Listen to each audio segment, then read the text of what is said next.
Hello student, প্রণতি academy চ্যানেলে তোমাদের সকলকে স্বাগত জানাই। এখন আমি একটি গুরুত্বপূর্ণ ভিডিও তোমাদের কাছে উপস্থাপিত করছি। ভিডিওটি স্কিপ না করে শেষ পর্যন্ত দেখো। আশা করি ভিডিওটি তোমাদের খুবই হেল্পফুল হবে। আর এই ইংলিশের প্রশ্ন ছাড়াও আমি আরো অনেক প্রশ্ন সেকেন্ড সামেটিভের এনেছি এবং আমার এই চ্যানেলটিকে তোমরা সাবস্ক্রাইব করবে। কেউ কিন্তু স্কিপ করে দেখবে না, ফুল ওয়াচ করবে। তোমাদের 2024-এ এই টাইপেরই প্রশ্ন আসবে।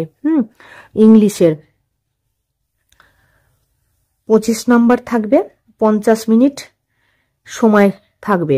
এখানে নাম লিখবে, এখানে সেকশন লিখবে, আর এখানে রোল নাম্বার লিখবে। দেখো, একে আছে read the following text carefully and answer the question which follow. এখানে একটা প্যাসেজ দেওয়া আছে, এই প্যাসেজটা তোমরা ভালো করে পড়বে এবং এই প্যাসেজ থেকেই বিভিন্ন প্রশ্ন করেছে, সেই প্রশ্নগুলি প্যাসেজ অনুযায়ী উত্তর করবে, সঠিক উত্তরটাই করবে। কিন্তু একের A, tick the correct answer from the given alternatives. এখানে বিকল্প দিয়েছে, 4টে বিকল্প দিয়েছে। কোনটা সঠিক উত্তর হবে প্যাসেজটা ভালো করে পড়ে সেই উত্তরটির পাশে এই বক্সে তোমরা টিক মারবে। 4টে আছে 1 নম্বর করে, এটা একটা। 2 নম্বরে আছে এই প্রশ্নটা, এরও 4টে বিকল্প দিয়েছে, যেটা সঠিক তার পাশে টিক চিহ্ন দেবে। পরে দেখো, পরের পাতায় 3 দ্য বিগেস্ট, এই যে প্রশ্নটা, এই প্রশ্নটা পড়বে। প্যাসেজটা তোমাদেরকে ভালো করে পড়তে হবে এবং এই প্রশ্নটা তোমরা দেখতে পাচ্ছ 4টে অপশান দেওয়া আছে, যেটা সঠিক তার পাশে টিক চিহ্ন দেবে। এইটাও তোমরা ভালো করে পড়বে, যেটা সঠিক তার পাশে টিক চিহ্ন দেবে। B, complete the following sentence with information from the text. Text অনুসারে এই উত্তরগুলো তোমরা করবে।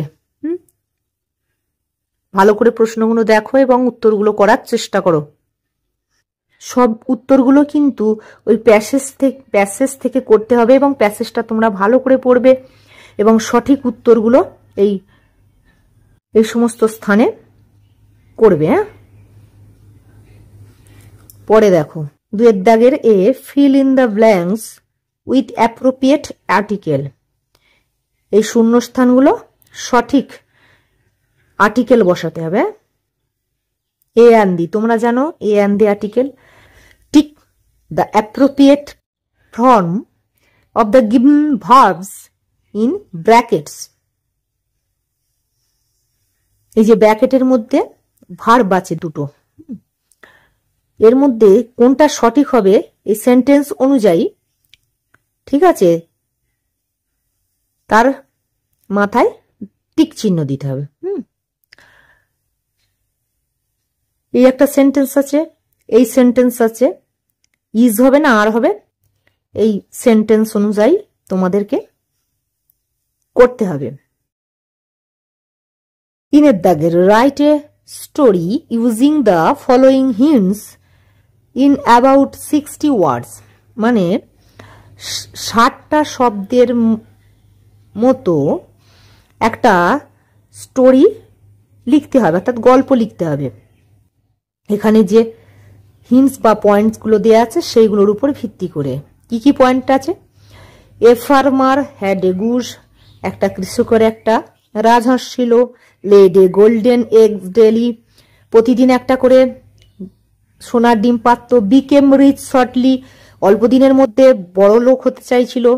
বিকেম গ্রিডি, লোভী হয়ে। And wanted to have all eggs at a time, অল্প সময়ের মধ্যে অনেক সোনার ডিম পেতে চাইল। কিল্ড দ্য গুজ, সেই জন্য হাঁসটিকে মেরে ফেললো, ভাবলো ওর পেটে বোধহয় একসঙ্গে অনেক সোনার ডিম পাবো। গট নাথিং, কিছুই পেল না। Wept bitterly. ভিডিওটি ভালো লাগলে একটা লাইক করবে, বন্ধুদের মাঝে শেয়ার করবে, সর্বোপরি সাবস্ক্রাইব করে পাশে থাকা বেল আইকনটি প্রেস করে রাখবে। Thank you so much for watching this video.